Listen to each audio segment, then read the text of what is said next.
Bismillahirrahmanirrahim. Assalamualaikum warahmatullahi wabarakatuh. Materi kita pada kali ini adalah tentang sel.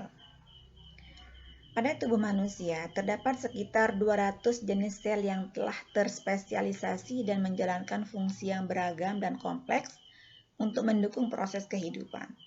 Pada saat yang bersamaan, seluruh sel-sel tubuh kita saling bekerja sama untuk mendukung fungsi-fungsi yang mereka jalankan.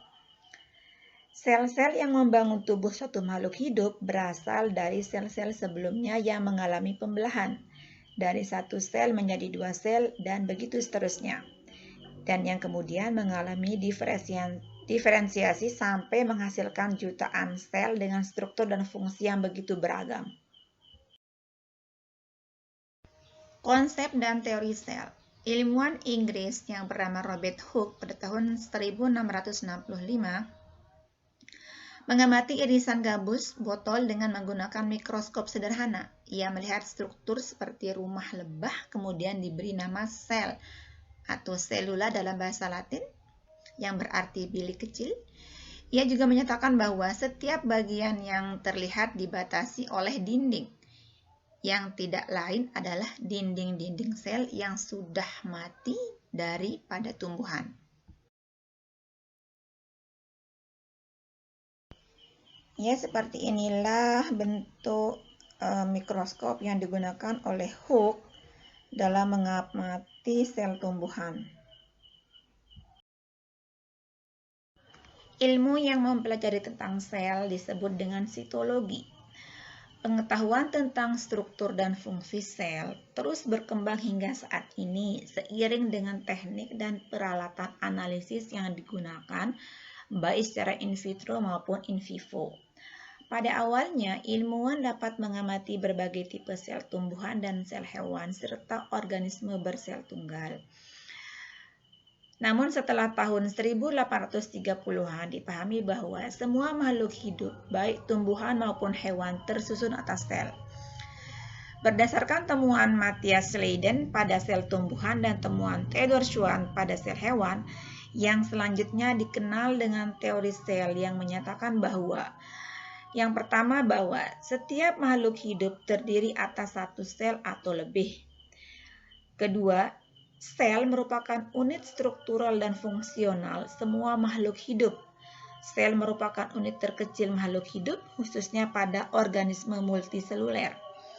Yang ketiga, semua kehidupan berasal dari sel-sel sebelumnya melalui pembelahan. Yang keempat, sel mengandung material genetik yang akan diturunkan kepada generasinya melalui pembelahan pula. Berdasarkan teori tersebut menunjukkan bahwa sel merupakan kesatuan struktural makhluk hidup. Sel sebagai unit struktural terkecil mengandung makna bahwa sel merupakan penyusun yang mendasar bagi tubuh makhluk hidup. Dikenal ada makhluk hidup yang terdiri atas satu sel yang disebut dengan organisme uniseluler, dan ada pula yang tersusun atas banyak sel dan disebut sebagai organisme multiseluler. Bentuk dan ukuran sel sangat bervariasi. Sel-sel prokariotik mempunyai bentuk yang sederhana, misalnya yang terdapat pada bakteri yang berbentuk bulat, batang atau spiral. Sedangkan sel-sel eukariotik bentuknya sangat bervariasi. Misalnya saja pada sel tumbuhan ada yang bentuk peluru, kubus, prisma, dan serabut. Bentuk sel biasanya disesuaikan dengan fungsinya. Misalnya sel epidermis bentuknya pipih dan tersusun rapat, yang berfungsi untuk melindungi sel atau jaringan yang ada di sebelah dalam. Sel saraf memiliki juluran sitoplasma yang panjang berupa dendrit dan akson yang berfungsi untuk menghantar impuls pada jarak yang jauh. Ukuran sel yang bervariasi pada umumnya sangat kecil, biasanya hanya beberapa mikron, dan hanya dapat dilihat dengan menggunakan mikroskop. Sel-sel prokariotik umumnya berukuran 1–10 miomikron, sedangkan sel-sel eukariotik umumnya berukuran 10–100 miomikron. Sel prokariotik dan sel eukariotik. Berdasarkan hasil pengamatan terhadap struktur berbagai sel, baik dari organisme uniseluler maupun organisme multiseluler, terdapat sel yang memiliki membran inti dan sel yang tidak memiliki membran inti. Maka sel dibedakan atas dua golongan, yaitu sel prokariotik dan sel eukariotik. Pengelompokan sel dapat pula dilakukan berdasarkan kriteria-kriteria tertentu, seperti cara mendapatkan energi dari lingkungan sekitarnya, aktivitas biokimianya, kedudukannya, dan lain sebagainya. Sel prokariotik adalah sel tanpa membran inti, sehingga materi inti berbatasan langsung dengan sitoplasmanya dan tersebar di dalam sitoplasma, sehingga tidak memiliki nukleus. Sedangkan sel prokariotik juga tidak memiliki organel yang bermembran, sehingga strukturnya relatif lebih sederhana dibandingkan dengan sel eukariotik.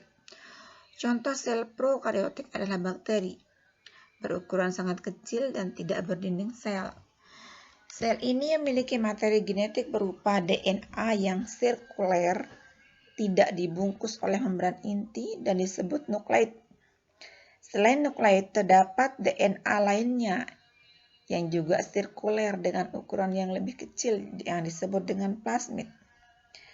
Sel eukariotik adalah sel yang memiliki membran inti, sehingga terjadi pemisahan ruang atau kompartemen antara inti sel dengan sitoplasma. Materi genetik sel eukariotik berada dalam inti dan dibungkus oleh membran inti. Sel eukariotik mempunyai sejumlah organel dengan fungsi tertentu yang sangat spesifik. Di antara organel yang dimiliki seperti inti sel, RE, lisosom, dan masih banyak lagi yang lain. Contoh sel eukariotik antara lain yaitu sel epidermis pada tumbuhan dan sel otot pada sel hewan. Untuk lebih jelasnya, berikut dirangkum beberapa ciri sel prokariotik dan sel eukariotik.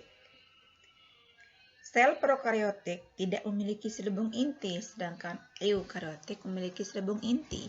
DNA-nya telanjang, sedangkan eukariotik DNA-nya terikat protein. Prokariotik memiliki kromosom tunggal, sedangkan eukariotik kromosom ganda. Tidak ada nukleolus, sedangkan eukariotik terdapat nukleolus.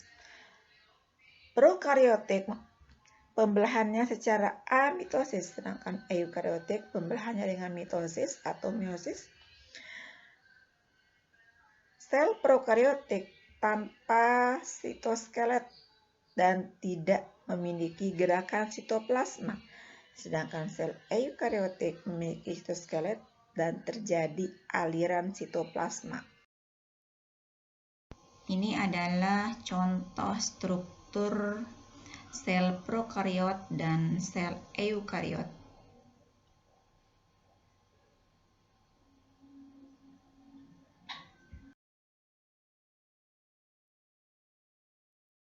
Sel tumbuhan dan sel hewan.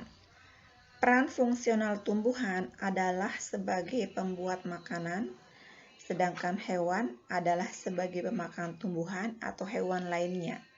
Oleh karena itu, sel tumbuhan berbeda dengan sel hewan dalam beberapa hal, meskipun struktur dasarnya memiliki pola yang umum yang sama. Perbedaan sel tumbuhan dan hewan dapat dilihat pada tabel berikut.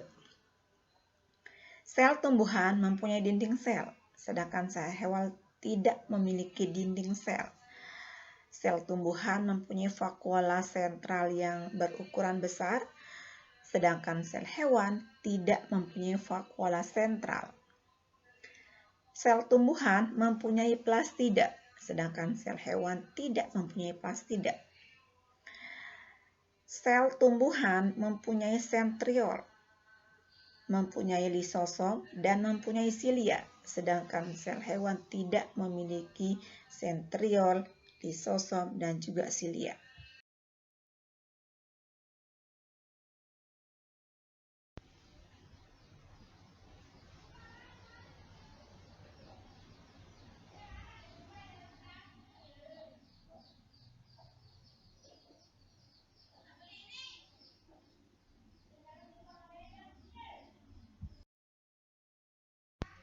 Ini adalah contoh struktur sel hewan dan sel tumbuhan.